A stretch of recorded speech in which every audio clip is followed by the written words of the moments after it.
Salute സജ്ജനങ്ങളെ, എൻ്റെ 1-ാം number video മുതൽ 60-ാം നമ്പർ വീഡിയോ വരെ 1986 UPSC സിവിൽ സർവീസ് പരീക്ഷ എഴുതി IPS ലഭിച്ച് കേരളത്തിൽ വന്നപ്പോൾ തൊട്ട് ASP ആയ സമയം മുതൽ CBIയിലേക്ക് പോകുന്ന സമയം വരെയുള്ള സംഭവ കഥകളാണ് നിങ്ങളോട് ഞാൻ ഇതേവരെ വിവരിച്ചത്. അതിനിടയ്ക്ക് ഞാൻ എൻ്റെ കുട്ടിക്കാലത്തെക്കുറിച്ചും യൗവനത്തെക്കുറിച്ചും 2 വീഡിയോ എന്നെക്കുറിച്ച് നിങ്ങൾ കൂടുതൽ മനസ്സിലാക്കട്ടെ എന്ന് കരുതിയാണ് ചെയ്തത്. 1 വർഷം തികഞ്ഞപ്പോൾ ലൈവായിട്ടുള്ള ഒരു പ്രോഗ്രാമായിരുന്നു.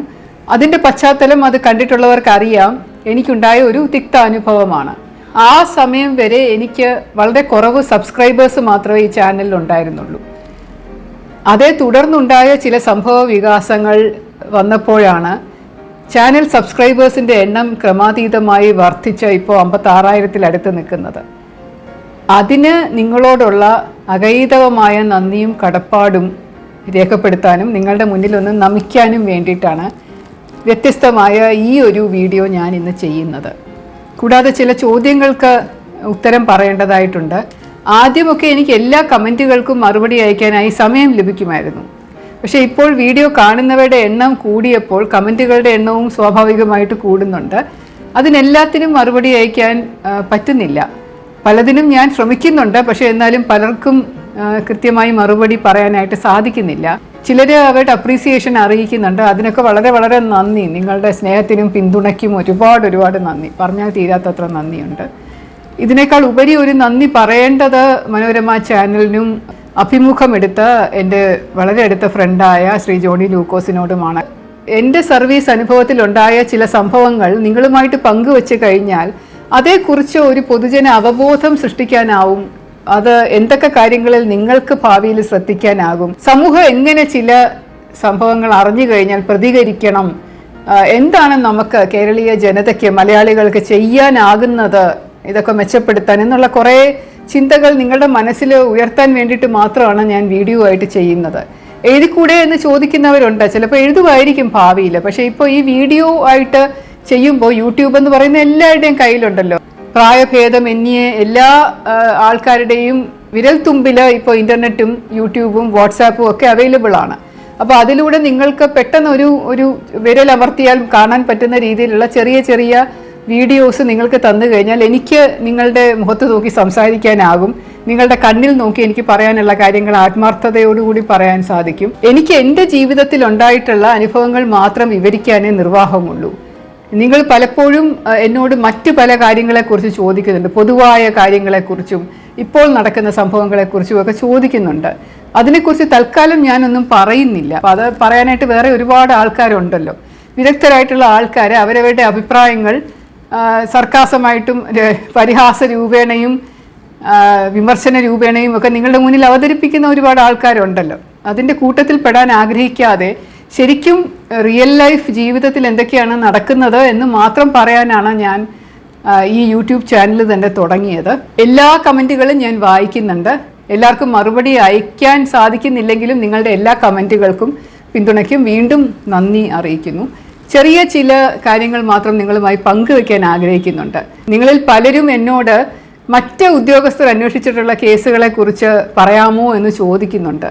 അതെനിക്ക് തോന്നുന്നു ഒരു തെറ്റിദ്ധാരണ പൊതുവേ പൊതുജനത്തിനോ സമൂഹത്തിനും ഉണ്ട്. ഞാനും സന്ധ്യ IPS-ഉം തമ്മിൽ. അപ്പോൾ സന്ധ്യ അന്വേഷിച്ച ചില കേസുകളാണ് എന്നോട് വിശദീകരിക്കാൻ പറയുന്നത്. അതെനിക്ക് പറ്റില്ല. കാരണം എനിക്കതേക്കുറിച്ച് കാര്യമായിട്ട് അറിയില്ല. ഞാൻ കേരളത്തിൽ വന്നതിന് ശേഷം അടുത്ത വർഷം ആണ് സന്ധ്യ കേരളത്തിലേക്ക് ലേഡി IPS ഓഫീസറായിട്ട് വന്നത്. ഞങ്ങൾ തമ്മിൽ സീനിയോറിറ്റിയിൽ 1 വർഷത്തിൻ്റെ വ്യത്യാസമേ ഉള്ളൂവെങ്കിലും ഞങ്ങൾ വളരെ അടുത്ത സുഹൃത്തുക്കളാണ്.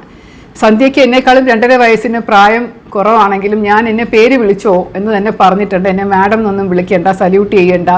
കാരണം ഞങ്ങൾ അക്കാഡമിയിൽ വെച്ച് തന്നെ വളരെ അടുത്ത ഫ്രണ്ട്സായി മാറിയിരുന്നു. പക്ഷേ ജനങ്ങൾ പൊതുവേ അവർക്കൊരു കൺഫ്യൂഷനുണ്ട്. EK നായനാർ സാറ് തന്നെ എൻ്റെ ഭർത്താവിനെ ആദ്യമായിട്ട് കണ്ടപ്പോൾ ഏത് കോളേജിലാണ് സാറ് പഠിപ്പിക്കുന്നത് എന്ന് ഭർത്താവിനോട് ചോദിച്ചിട്ടുണ്ട്. അപ്പോൾ പറഞ്ഞല്ല, ഞാൻ ഡോക്ടറാണ് എന്ന് പറഞ്ഞപ്പോൾ അദ്ദേഹം കുറച്ച് അതിശയിച്ചിട്ട്, അല്ല കോളേജിൽ പ്രൊഫസർ അല്ല, അങ്ങനെയാണല്ലോ ഞാൻ കേട്ടത് എന്ന് പറഞ്ഞപ്പോൾ ഞാൻ പറഞ്ഞു, സാർ എൻ്റെ അല്ല, സന്ധ്യയുടെ ഹസ്ബൻഡാണ് കോളേജ് പ്രൊഫസർ എന്ന് ഞാൻ പറയേണ്ടി വന്നിട്ടുണ്ട്. പലരും എന്നോട് ചോദിക്കും, മോള് MBBS പഠനം പൂർത്തിയാക്കിയോ, എന്ത് ചെയ്യുന്നു മോളിപ്പോൾ? മധുസാറിൻ്റെ കൂടെ ഞാൻ പഠിച്ചിട്ടുള്ളതാണ് കേട്ടോ എന്നൊക്കെ എൻ്റെ അടുത്ത് വന്ന് പറയുമ്പോൾ എനിക്ക് തന്നെ തോന്നും, അയ്യോ ഇവർക്ക് ഇത്രേ അറിയാവുള്ളൂ എന്ന്. പിന്നെ കൂടാതെ സന്ധ്യയും ഞാനും തമ്മിൽ വളരെയധികം കാഴ്ച സാദൃശ്യമുണ്ട് എന്നും പലരും പറയാറുണ്ട്. ഒരുമിച്ച് നിന്ന് കഴിഞ്ഞ സഹോദരിമാരെ പോലെ തോന്നും അത്രേ. ഇനി അതുകൊണ്ടാണോ കൺഫ്യൂഷൻ എന്നറിയില്ല. പക്ഷേ സന്ധ്യ അന്വേഷിച്ച കേസുകളെക്കുറിച്ച് എനിക്ക് പറയാൻ താല്പര്യമില്ല. വളരെ സമർത്ഥയായ മിടുക്കിയായിട്ടുള്ള ഒരു ഉദ്യോഗസ്ഥയാണ് സന്ധ്യ. തീർച്ചയായിട്ടും സന്ധ്യയ്ക്കും ഇതുപോലെയുള്ള ചോദ്യങ്ങൾ വരാൻ സാധ്യതയുണ്ട്. സന്ധ്യയുടെ മോൻ എവിടെയാണ്, ഡോക്ടർ സാർ എവിടെയാണ് ജോലി ചെയ്യുന്നതെന്നൊക്കെ ചോദിക്കുന്ന ഒരവസ്ഥ സന്ധ്യയ്ക്കും അനുഭവിക്കേണ്ടി വരാറുണ്ട് എന്ന് എന്നോട് പറഞ്ഞിട്ടുണ്ട്. തീർച്ചയായിട്ടും ഞാൻ പിന്നീട് അന്വേഷിച്ചിട്ടുള്ള കേസുകൾ, അതായത് കിളിരൂർ കേസുകൾ പോലെയുള്ള കേസുകൾ ഞാൻ പറയാം. കാരണം അത് വരുന്നതേ ഉള്ളൂ. CBI ഇരിക്കുന്ന സംഭവം വരുന്നല്ലേ ഉള്ളൂ. അതിന് ശേഷമാണല്ലോ DIG ആവുന്നത്. ഒരുപാട് കേസുകളുടെ കാര്യം, Rahul case, Kiliroor case, raid Sreelekha എന്നുള്ള പേര് വരാനുള്ള കാരണം അങ്ങനെയൊക്കെ ചോദിച്ചിട്ടുണ്ട്. അപ്പോൾ അതൊക്കെ ഞാൻ തീർച്ചയായിട്ടും കഥകളായിട്ട് നിങ്ങളോട് പറയും. പിന്നീട് സമയക്രമത്തിൽ പറഞ്ഞു പോകുന്നത് കൊണ്ട് പിന്നീട് ഞാൻ പറയും. ഈ സംഭവം കഥകളൊക്കെ പറഞ്ഞതിന് ശേഷം ഞാൻ ജനറലായിട്ട് കുറച്ച് കാര്യങ്ങൾ പറയാനാണ് ഉദ്ദേശിക്കുന്നത്. സ്ത്രീകൾക്ക് ശക്തി പകരാനായിട്ടുള്ള ചില കാര്യങ്ങൾ പകർന്നു കൊടുക്കാനുണ്ട്. കുട്ടികൾക്ക് എങ്ങനെ നല്ലതായിട്ട് പഠിക്കാമെന്നുള്ള കാര്യം പറഞ്ഞു കൊടുക്കാം. സിവിൽ സർവീസിൽ പ്രിപ്പയർ ചെയ്ത് എഴുതാനുള്ള ചില ടിപ്സുകൾ പറഞ്ഞു കൊടുക്കാം. അപ്പോൾ അങ്ങനെയുള്ള ജനറലായിട്ടുള്ള കുറച്ച് കാര്യങ്ങളും കൂടെ പറഞ്ഞാൽ കൊള്ളാമെന്ന് ആഗ്രഹമുണ്ട്. നിങ്ങൾക്ക് എപ്പോൾ വേണമെങ്കിലും ഞാൻ മൺമറഞ്ഞു പോയാലും എന്നെ കാണണം എന്നോ എൻ്റെ ശബ്ദം കേൾക്കണമെന്നോ ആഗ്രഹിക്കുന്നവർക്ക് ഈ യൂട്യൂബ് ഇങ്ങനെ എപ്പോഴും അത് ക്ലൗഡിൽ കിടക്കുമല്ലോ. അപ്പോൾ അത് പിന്നെ ഒരു പൈസയും മുടക്കാതെ നിങ്ങൾക്കത് കാണാൻ സാധിക്കും എന്നുള്ള ഒരു ആഗ്രഹത്തിൻ്റെ പുറത്താണ് ഞാൻ ഈ യൂട്യൂബ് ചാനലായിട്ട് ചെയ്തത്. നെഗറ്റീവ് കമൻറ്റ് കാണുമ്പോഴാണല്ലോ നമുക്ക് മറുപടി പറയാനായിട്ട് തോന്നുക. പോസിറ്റീവ് കമൻ്റ് ആകുമ്പോൾ ഓക്കെ സന്തോഷം എന്ന് വിചാരിച്ചിരിക്കുന്നതല്ലാതെ നെഗറ്റീവ് കമൻ്റ് ആകുമ്പോൾ അതിനെ പ്രതിരോധിക്കണം എന്നുള്ളൊരു തോന്നൽ വരുന്നു. വിമർശനങ്ങളും ചാട്ടവാറടികളും ഒക്കെ പ്രതീക്ഷിച്ച് തന്നെയാണ് ഞാൻ ഈ യൂട്യൂബ് ചാനൽ തുടങ്ങിയത്. മോശം കമൻറ്റുകൾ പറയുന്നതൊക്കെ പോലീസ് വകുപ്പിൽ തന്നെയുള്ള ഉദ്യോഗസ്ഥരാണ് എന്നുള്ളൊരു ചിന്ത ചുമ്മാ മനസ്സിൽ കൂടെ പോകുന്നുണ്ട്. അത് ശരിയാണോ അല്ലയോ എന്ന് എനിക്കറിയില്ല. എന്നോടൊപ്പം ജോലി ചെയ്തിട്ടുള്ള പോലീസ് ഓഫീസേഴ്സിനെല്ലാം എന്നെ നല്ലപോലെ അറിയാം. മറ്റുള്ളവർ കരുതുന്നത് പോലെയൊന്നുമല്ല. ഒരു ഇടയ്ക്കൊരു കമൻറ്റ് ഞാൻ വായിച്ചു, നിങ്ങൾ വലിയ ധാർഷ്ട്യക്കാരിയാണെന്നാണ് ഞാൻ കരുതിയിട്ടുള്ളത്. രാവിലെ ഇങ്ങനെ നടക്കാൻ പോകുമ്പോൾ കാണാറുണ്ട് ആരെ നോക്കാതെ മുഖം കുനിച്ച് ഇങ്ങനെ ദേഷ്യത്തിൽ നടന്നു പോകുന്നത്. പക്ഷേ ഇതിലൂടെ കണ്ടപ്പോൾ മനസ്സിലായി അങ്ങനെയൊന്നും അല്ല എന്ന്. അത് നമ്മൾ പൊതുവേ ഒരു ധാരണ മനുഷ്യർക്ക് ഉണ്ടാവുമല്ലോ, അവരവരുടെ വ്യക്തിപരമായിട്ടുള്ള പെർസെപ്ഷൻ അനുസരിച്ചൊരു ധാരണ വരും. അങ്ങനെ എൻ്റെ കൂടെ ജോലി ചെയ്തിട്ടില്ലാത്ത പോലീസ് ഉദ്യോഗസ്ഥർക്ക് ചിലപ്പോൾ എന്നെക്കുറിച്ച് മോശമായിട്ടുള്ള ധാരണ കാണും. പടർത്തിയിരിക്കുന്ന കഥകളൊക്കെ ചിലപ്പോൾ അതുപോലെ തന്നെ ആയിരിക്കും. അതിശയമെന്ന് പറയട്ടെ, എൻ്റെ സീനിയർ ഓഫീസേഴ്സായിട്ട് ജോലി ചെയ്തിരുന്ന DGPമാർക്ക് പോലും ഞാൻ അവരോടൊപ്പം ജോലി ചെയ്യുന്ന സമയത്ത് എന്നോട് അധികം കൂറൊന്നും കാണിച്ചിട്ടില്ല. പലപ്പോഴും ദേഷ്യപ്പെടുകയും വഴക്ക് പറയുകയും മോശം പറയുകയും ഒക്കെ ചെയ്തിട്ടുണ്ട്. പൊതുവായിട്ട് തന്നെ വളരെ മോശമായിട്ടുള്ള രീതിയിൽ തമാശയോ വേദനിപ്പിക്കുന്ന തരത്തിലുള്ള കാര്യങ്ങൾ തന്നെ പറഞ്ഞിട്ടുണ്ട്. ഒരു ചെറിയ ഉദാഹരണത്തിന്, തൃശ്ശൂർ SP ആയിട്ട് എന്നെ പോസ്റ്റ് ചെയ്യുമ്പോൾ ഞാൻ നിങ്ങളോട് പറഞ്ഞിരുന്നു എൻ്റെ പ്രസവ അവധി കഴിഞ്ഞിട്ട് 3 മാസമേ ആയിട്ടുണ്ടായിരുന്നുള്ളൂ. അപ്പോൾ സ്വാഭാവികമായിട്ടും സ്ത്രീകൾ ഒരു പ്രസവം കഴിയുമ്പോൾ വണ്ണം വെക്കുമല്ലോ. അങ്ങനെ എനിക്ക് 10 കിലോ വെയിറ്റ് കൂടി ഞാൻ നല്ല ഉരുണ്ടിരിക്കുന്ന സമയത്താണ് തൃശ്ശൂർ SP ആയിട്ട് ഞാൻ ചാർജ് എടുക്കുന്നത്. അന്ന് കരുണാകരൻ സാറ് അദ്ദേഹത്തിൻ്റെ പ്രത്യേക താല്പര്യപ്രകാരം നരസിംഹറാവു പ്രൈം മിനിസ്റ്റർ അദ്ദേഹത്തിനെ ഗുരുവായൂർ തൊഴിയിക്കാനായിട്ട് കൊണ്ടുവരുന്ന ഒരു സംഭവം ഉണ്ടായിരുന്നു. നിർഭാഗ്യവശാൽ ആ ദിവസം തന്നെയാണ് എൻ്റെ ഭർത്താവിൻ്റെ അനിയത്തിയുടെ കല്യാണം നിശ്ചയിച്ചിരുന്നത്. എൻ്റെ ഭർത്താവിനും അനിയത്തിക്ക് പ്രായം ഉണ്ടാവുന്നതിന് മുമ്പ് തന്നെ അച്ഛനമ്മമാരും നഷ്ടപ്പെട്ടതാണ്. അപ്പോൾ അതുകൊണ്ട് എൻ്റെ ഹസ്ബൻഡിന് അനിയത്തി എന്ന് പറയുന്നത് മോളെ പോലെയാണ്. അനിയത്തിയേക്കാൾ കവിഞ്ഞ് ഒരു മോളോടുള്ള സ്നേഹം പോലെയാണ്. അങ്ങനെയാണ് വളർത്തിക്കൊണ്ട് വന്നത്. അപ്പോൾ ഈ കുട്ടിയുടെ കല്യാണം ഞങ്ങൾ തന്നെയാണ് നടത്തി, എല്ലാം തയ്യാറെടുത്ത് ഡേറ്റ് ഫിക്സ് ചെയ്ത് കുറി അടിച്ച് എല്ലാം ശരിയാക്കി കഴിഞ്ഞ് ചെയ്തപ്പോൾ പെട്ടെന്നൊരു ദിവസം പറയുകയാണ് അന്ന് VVIP ഡ്യൂട്ടിയാണ്, അത് ശ്രീലേഖയ്ക്ക് തൃശ്ശൂരിൽ നിന്ന് പോകാൻ പറ്റില്ല, തൃശ്ശൂർ SP അവിടെ ഉണ്ടാവണമെന്ന്.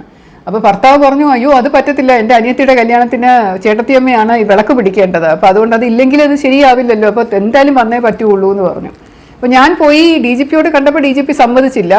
വേണമെങ്കിൽ CMനോട് പോയി ചോദിച്ചിട്ട് അനുവാദം ഉണ്ടെങ്കിൽ പൊക്കോ എന്ന് പറഞ്ഞു. അപ്പോൾ ഞാൻ CMനോട് ചോദിക്കില്ല എന്ന് അദ്ദേഹം വിചാരിച്ചു എന്ന് തോന്നുന്നു. ഞാൻ പോയി CMനോട് പറഞ്ഞു, അദ്ദേഹത്തിന് ഒട്ടും അത് ഇഷ്ടപ്പെട്ടില്ല. അദ്ദേഹം പറഞ്ഞു, അല്ല SP വേണ്ടേ, പ്രൈം മിനിസ്റ്ററൊക്കെ ഒരു ജില്ലയിൽ വരുമ്പോൾ SP അല്ലേ സല്യൂട്ട് ചെയ്ത് സ്വീകരിക്കേണ്ടതെന്ന് ചോദിച്ചു. ഞാൻ പറഞ്ഞു, സാർ സോറി, എനിക്ക് ജോലി ചെയ്യാൻ ഇഷ്ടമില്ലാഞ്ഞിട്ടല്ല, ഈ പ്രശ്നമായതുകൊണ്ടാണ്, അനിയത്തിയുടെ വിവാഹം അന്ന് നിശ്ചയിച്ചത് കൊണ്ടാണ് എന്ന് പറഞ്ഞു. അപ്പോൾ അദ്ദേഹം മനസ്സോടെ ആണെങ്കിലും പറഞ്ഞു, ആ ശരി പൊക്കോ, വേറെ ആരെങ്കിലും പകരം ഏൽപ്പിക്കാമെന്ന്. പക്ഷെ പകരം ആരെ ഡ്യൂട്ടി ഏൽപ്പിക്കണം എന്നുള്ള സംശയം വന്നപ്പോൾ ഞാൻ തന്നെയാണ് DIGയോട് പറഞ്ഞത്, സാർ സന്ധ്യയെ ഏൽപ്പിക്കാം, സന്ധ്യ ഇവിടെ തന്നെ ഉണ്ട്, അടുത്ത് തന്നെ ഉണ്ടല്ലോ, അപ്പോൾ സന്ധ്യയെ കൊണ്ട് ആ ജോലി ചെയ്യിക്കാമെന്ന് ഞാൻ പറഞ്ഞപ്പോൾ അന്നത്തെ DIG എന്നോട് പറഞ്ഞു, സന്ധ്യ യൂണിഫോം ഒന്നും ഇല്ലാതെയാണ് ഇവിടെ വന്നിരിക്കുന്നത്, വേറൊരു ഡ്യൂട്ടിക്ക് വന്നിരിക്കുകയാണ് എന്ന് പറഞ്ഞപ്പോൾ ഞാൻ പറഞ്ഞു, അല്ല സാർ സന്ധ്യയ്ക്ക് എൻ്റെ യൂണിഫോം കൊടുക്കാം. അദ്ദേഹം എല്ലാവരും ഇരിക്കുന്ന കൂട്ടത്തിൽ അദ്ദേഹം പറഞ്ഞു, എടോ തൻ്റെ ഒരു യൂണിഫോമിൽ 2 സന്ധ്യയെ കൊള്ളും അറിയാവോ എന്ന് ചോദിച്ചു. എല്ലാവരും കൂടെ ചിരിച്ചു. അപ്പോൾ എനിക്ക് ശരിക്കും മനസ്സിലൊരു മുറിവേറ്റെങ്കിൽ പോലും ഞാനും കൂടെ കൂട്ടത്തിൽ ചിരിച്ചു. ഞാൻ പറഞ്ഞു ശരിയാണ്, ഞാൻ അന്ന് വെയിറ്റ് ഉണ്ടായിരുന്നു, ഹെവി ആയിരുന്നു, സന്ധ്യ അന്ന് തീരെ മെലിഞ്ഞ ഒരു പെൺകുട്ടിയായിരുന്നു. അപ്പോൾ അതുകൊണ്ട് ഞാനും കൂടെ ചിരിച്ചങ്ങ് പോയെങ്കിലും ഇതുപോലെയുള്ള പല പല പല കാര്യങ്ങൾ പറയാറുണ്ട്. കളിയാക്കലും അതുപോലെ മോശ പെരുമാറ്റമാണെന്ന് പറയലും അങ്ങനെയൊക്കെ ഒരുപാട് സീനിയർ ഓഫീസേഴ്സ് പറയുന്നുണ്ട്. പക്ഷേ ഇവരൊക്കെ റിട്ടയർ ചെയ്ത് കഴിയുമ്പോൾ എന്നോട് ഭയങ്കര സ്നേഹമാണ്. എനിക്ക് മനസ്സിൽ തോന്നുന്നതല്ല അപ്പം ടപ്പെന്നങ്ങ് പറയും. അങ്ങനെയുള്ള ഒരു ഫ്രാങ്ക്നെസ് എന്ന് പറയുന്നത് പൊതുവെ ആർക്കും ഇഷ്ടമില്ല. എന്തെങ്കിലും ഒരു വലിയ പ്രോജക്റ്റ് ഒക്കെ കൊണ്ടുവരുമ്പോൾ അതിനെക്കുറിച്ച് ഡിസ്കസ് ചെയ്തുകൊണ്ടിരിക്കുമ്പോൾ പൈസ ഒരുപാട് ഇങ്ങനെ പോലീസ് സംവിധാനത്തിന് വേണ്ടി മുടക്കുമ്പോൾ പൊതുജനത്തിന് ഇതുകൊണ്ട് എന്ത് ഉപയോഗം എന്നാണ് ഞാൻ പെട്ടെന്ന് ചിന്തിക്കാറുള്ളത്. പോലീസ് വകുപ്പിന് വേണ്ടിയിട്ടൊരു ക്ലബ്ബ് പണിയുക, അല്ലെങ്കിൽ പോലീസ് വകുപ്പിന് വേണ്ടിയിട്ടൊരു ഒരു എന്താണ് ഗാർഡൻ ഉണ്ടാക്കുക, പോലീസ് ഹെഡ്ക്വാർട്ടേഴ്സിന് മുമ്പിൽ ഒരു പ്രതിമ ഉണ്ടാക്കുക. ജനങ്ങൾക്ക് എന്താണ് അതുകൊണ്ട് ഉപയോഗം ഉണ്ടാവുക? അതിനേക്കാളും നല്ലത് ഒരു പോലീസ് സ്റ്റേഷനുകൾ നവീകരിക്കുകയും വരുന്നവർക്ക് ഉപയോഗിക്കാനായിട്ട് ഒരു ബാത്റൂം പുറത്ത് പണിഞ്ഞു കൊടുക്കുകയും അല്ലെങ്കിൽ സ്ത്രീകൾക്ക് ഇരിക്കാനായിട്ട് ഒരു പ്രത്യേക മുറി ഉണ്ടാക്കുകയും കുട്ടികൾക്ക് പാല് കൊടുക്കാനായിട്ട് ഒരു സൗകര്യം ഉണ്ടാക്കി കൊടുക്കുക. അങ്ങനെയൊക്കെ ചെയ്തിരുന്നെങ്കിൽ കുറച്ചുകൂടി നല്ലതല്ലേ എന്ന് പലപ്പോഴും ഞാൻ ചോദിക്കുമ്പോൾ അത് പലർക്കും ഇഷ്ടപ്പെടാറില്ല. കാരണം അവരത് വളരെ വലിയ ആശയമായിട്ട് കൊണ്ടുവരുമ്പോൾ മീറ്റിങ്ങിൽ ഇരിക്കുമ്പോൾ ഞാൻ പറയും അത് വേണ്ട എന്ന് പറഞ്ഞു കഴിഞ്ഞാൽ അവർക്ക് ഇഷ്ടപ്പെടാറില്ല. യൂട്യൂബ് ചാനലിലൂടെ വരുന്ന ചില ചോദ്യങ്ങൾ പറയുന്നുണ്ട്. എന്തുകൊണ്ട് നിങ്ങൾ പേര് പറയുന്നില്ല? സീനിയർ DGPമാരുടെയും DIGയുടെയും പേരെന്തുകൊണ്ട് പറയുന്നില്ല? എന്തുകൊണ്ട്, ആരെ പേടിച്ചിട്ടാണ് നിങ്ങളിത് ഒളിച്ചു വെക്കുന്നത്? പേടിച്ചിട്ടൊന്നുമല്ല, പറയാൻ ഇഷ്ടമില്ലാത്തത് കൊണ്ടാണ്. കാരണം പലരും ഇപ്പോൾ റിട്ടയർമെൻ്റ് ഒക്കെ കഴിഞ്ഞ് സുഖമായിട്ട് കുടുംബമായിട്ട് ജീവിക്കുന്നു. എന്നെ ദ്രോഹിച്ചിട്ടുള്ളവരുടെ പേരുകൾ ഞാൻ പറയില്ല എന്നുള്ളത് ഞാൻ തീരുമാനമെടുത്തിരുന്നു. കാരണം അവരുടെ കുടുംബത്തെ പറ്റി ഓർക്കുമ്പോൾ എനിക്കത് പറയാൻ തോന്നുന്നില്ല. അപ്പം അങ്ങനെയുള്ള വ്യക്തികളുടെ കുടുംബത്തിൻ്റെയും കൊച്ചുകുട്ടികളുടെയൊക്കെ വിഷമത്തിന് ഞാൻ എന്തിന് കാരണപാത്രമാകണം? അവരാരും ഒരു തെറ്റും ചെയ്തിട്ടില്ലല്ലോ. വേറൊരു വലിയ കാര്യം കൂടെ എനിക്ക് നിങ്ങളോട് പറയാനുണ്ട്. നമ്മളെ ഓരോ ദിവസവും ജീവിതം ഓരോരോ പുതിയ പാഠങ്ങൾ പഠിപ്പിക്കുകയാണ്. വലിയ വിഷമങ്ങൾ നമ്മുടെ ജീവിതത്തിൽ വന്നു കഴിഞ്ഞാൽ മനസ്സ് നല്ലപോലെ പോറലേൽക്കുമ്പോൾ ഒരു കണ്ണീര് പൊടിഞ്ഞു വരുന്ന ഒരു അവസ്ഥ ഉണ്ടാവുമ്പോൾ അത് ആ സമയം ഭയങ്കരമായിട്ട് നമ്മളെ ബുദ്ധിമുട്ടിക്കും, വിഷമിപ്പിക്കും. എന്തിനു ഞാൻ ഇങ്ങനെ അനുഭവിക്കണം, വല്ല ആവശ്യവും ഉണ്ടായിരുന്നോ എന്നൊക്കെയുള്ള ചിന്തകൾ നമ്മളെ വന്ന് പൊതിയും. പക്ഷേ അതൊക്കെ എങ്ങനെയൊക്കെയോ വഴിത്തിരിവായി മാറി വന്ന ഒരു വിജയത്തിലേക്ക് നയിക്കുന്നതായിട്ട് ഞാൻ പലപ്പോഴും കണ്ടിട്ടുണ്ട്. ശംഖുമുഖം അസിസ്റ്റന്റ് കമ്മീഷണർ പേട്ട CI ചേർന്ന് എനിക്കെതിരെ ഒരു അപവാദം ഉണ്ടാക്കി കേട്ടിട്ടില്ലാത്ത തെറികളെല്ലാം വിളിച്ചുകൊണ്ട് വാട്സാപ്പിലൂടെ മെസ്സേജുകൾ ഇടുകയും എന്നാൽ 3 മാസം കഴിഞ്ഞിട്ടും അതിനെതിരെ യാതൊരു നടപടിയും എടുക്കാത്തപ്പോൾ ഒരു ചെറുവിരൽ പോലും സർക്കാരോ DGPയോ അനക്കാത്തത് കൊണ്ടാണ് ഞാനത് ചാനലിലൂടെ പോയി പറഞ്ഞ് കുറച്ചും കൂടെ ആളുകൾ അറിഞ്ഞോട്ടെ എന്ന് ചിന്തിച്ചത്. പിന്നീടും ഇത്രയും നാളായിട്ടും ഒരു നടപടി വീണ്ടും ഉണ്ടായിട്ടില്ല. ഉണ്ടാവും എനിക്ക് പ്രതീക്ഷയില്ല. എന്തെങ്കിലുമൊക്കെ നടപടി എടുക്കാൻ ഒരു അന്വേഷണമെങ്കിലും DGPക്ക് വേണമെങ്കിൽ നടത്തായിരുന്നു. അത് ഭാവിയിൽ ഇങ്ങനെ ഉണ്ടാവാതിരിക്കാൻ ഒരു വിരമിച്ച DGPക്കോ ഒരു സ്ത്രീക്കോ അല്ലെങ്കിൽ ഒരു സാധാരണ പൊതുജനത്തിനോ ഇതുപോലെയുള്ള മോശം തിക്താനുഭവങ്ങൾ ഉണ്ടാവാതിരിക്കാനായിട്ട് ഒരു ചെറിയ നടപടി എടുക്കേണ്ടതായിരുന്നു എന്ന് എനിക്ക് തോന്നിയിട്ടുണ്ട്. ആ സമയം മുഴുവൻ എനിക്കിങ്ങനെ ഭയങ്കര വിഷമമായിരുന്നു. എന്താണ് ഇങ്ങനെ എന്തുകൊണ്ടാണ് പോലീസ് ഇങ്ങനെ ആയിപ്പോയത് എന്നുള്ള ആ പോറലും വിഷമവും മനസ്സിലിങ്ങനെ തോന്നിക്കൊണ്ടിരുന്നു. ഇപ്പോൾ പലരും ചോദിക്കുന്നുണ്ടോ മാഡത്തിന് ഇപ്പം നാളെ എന്തെങ്കിലും കുഴപ്പം ഉണ്ടായാലോ, രാവിലെ നടക്കാൻ പോകുമ്പോൾ വല്ല വണ്ടിയും വന്ന് ഇടിച്ചാലോ, ആരെങ്കിലും വന്ന് ആക്രമിക്കാനായിട്ട് വല്ല മാല പറിക്കാനോ എന്തിനെങ്കിലും വേണ്ടി ആക്രമിക്കാനായിട്ട് കുത്തിയിട്ട് പോയാൽ എന്ത് ചെയ്യും എന്നൊക്കെ പറയുന്നുണ്ട്.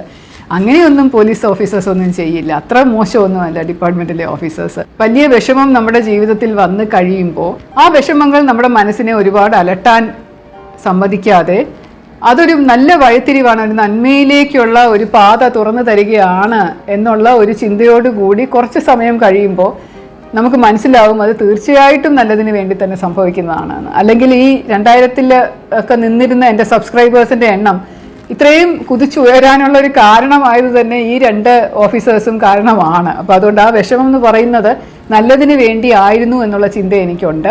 അവർക്കെതിരെ എനിക്ക് യാതൊരു ബുദ്ധിമുട്ടും ഇപ്പോൾ ഇല്ല. അവർക്ക് കിട്ടാനുള്ളത് കിട്ടിക്കോളും. കാരണം ഞാൻ പ്രകൃതി നിയമത്തിൽ വളരെയധികം വിശ്വസിക്കുന്ന ആളായതുകൊണ്ട് തീർച്ചയായിട്ടും അതിനുള്ള നമ്മുടെ ജീവിതത്തിൽ ചെയ്യുന്ന എല്ലാ നല്ല കാര്യങ്ങൾക്കും നമുക്ക് പ്രതിഫലം കിട്ടിക്കൊണ്ടിരിക്കും. അടുത്ത ജന്മത്തിൽ ഉണ്ടാവുമെന്നൊന്നും എനിക്കറിയില്ല. പക്ഷേ ഈ ജന്മത്തിൽ തന്നെ നല്ല കാര്യങ്ങൾ ചെയ്തിട്ടുള്ളവർക്ക് വേറെ എവിടെയെങ്കിലും നന്മ വന്നുകൊണ്ടേയിരിക്കും. അതുപോലെ എന്തെങ്കിലും മോശം ആരെങ്കിലും ദ്രോഹിച്ച് ആരെങ്കിലും കണ്ണീരിൽ ചവിട്ടി അല്ലെങ്കിൽ ആരെങ്കിലും തോളി ചവിട്ടി കയറിയാണ് മുകളിലേക്ക് എത്തിയതെന്നുണ്ടെങ്കിൽ ആ വീഴ്ചയുടെ ആഘാതവും നമ്മൾ ഈ ജന്മത്തിൽ തന്നെ അറിയും. അത് എങ്ങനെയെങ്കിലും നമുക്ക് ആ ഒരു ബുദ്ധിമുട്ട് ഉണ്ടാവും എന്ന് ഞാൻ കണ്ടിട്ടുള്ളതാണ്. ഞാൻ വളരെ അഗാധമായി വിശ്വസിക്കുന്നതാണ്. വീണ്ടും നിങ്ങളോട് 1000 നന്ദി പറഞ്ഞുകൊണ്ട് സസ്നേഹം ശ്രീലേഖ.